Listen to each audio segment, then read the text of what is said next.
Hey guys, welcome back dito sa channel natin. Today guys, meron tayong bagong NFT game dito guys na titignan dito sa channel natin ngayon. By the way, ang game na to ay downloadable dito sa PC and pwede tayong kumita dito guys kahit wala tayong investment. So tara at tignan natin tong Raven Quest.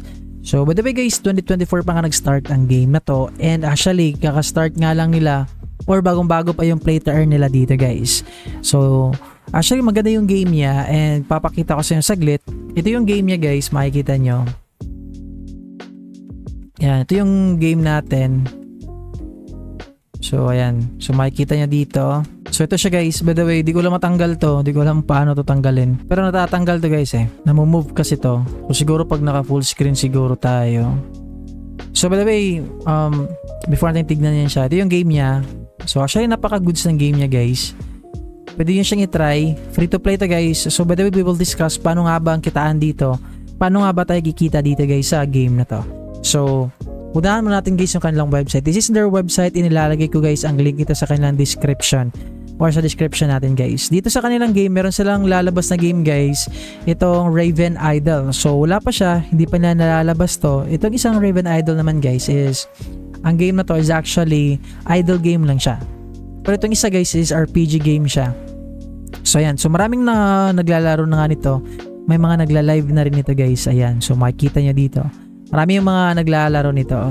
So, ito yung kanyang website guys. Tapos yung kanyang mga UI dito. Arena, new archetypes, new weapon types, at saka expedition. So, explore the expansion. Tignan nyo na lang guys yung kanilang trailer dito. So, by the way, get your free gifts.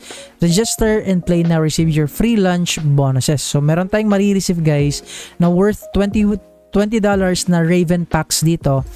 Sa pag-register nyo guys, gamit yung link natin sa description. So, kung gagamitin nyo yung link natin sa description, magkakaroon kayo ng $20 na worth value ng kanilang Raven packs nandito. So, dito is meron tayong gameplay. Makikita natin dito yung gameplay, yung world, yung economy, at saka yung collectibles.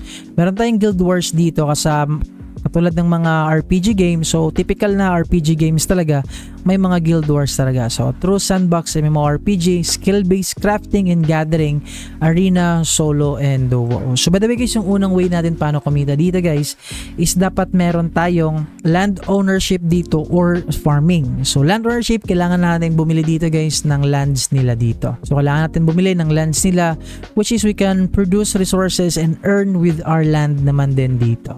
So, ayan. So, ito yung bagay na pwede natin bilhin dito and we can earn passive naman din dito sa land system nila dito guys. Second is yung resource gathering at saka yung crafting nila.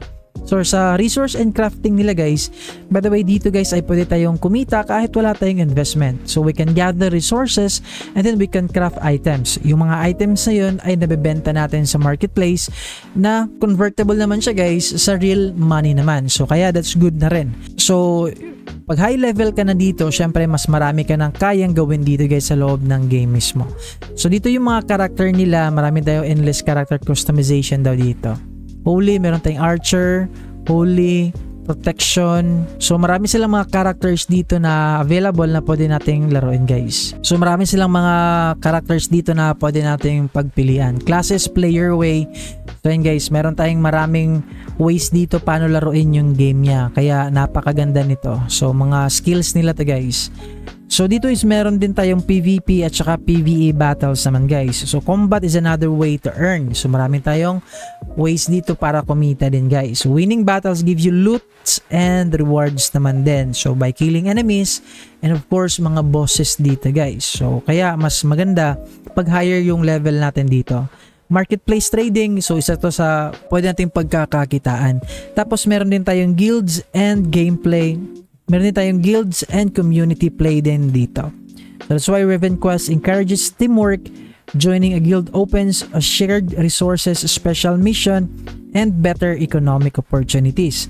So guild collaboration can multiply earnings especially in large scale events. So that's good. That's good guys. Kasi nga pag sumali tayo sa mga guilds dito, so mas magmo-multiply guys yung kitaan natin dito. So by the way guys, try nyo na lang siya guys. Try nyo yung game.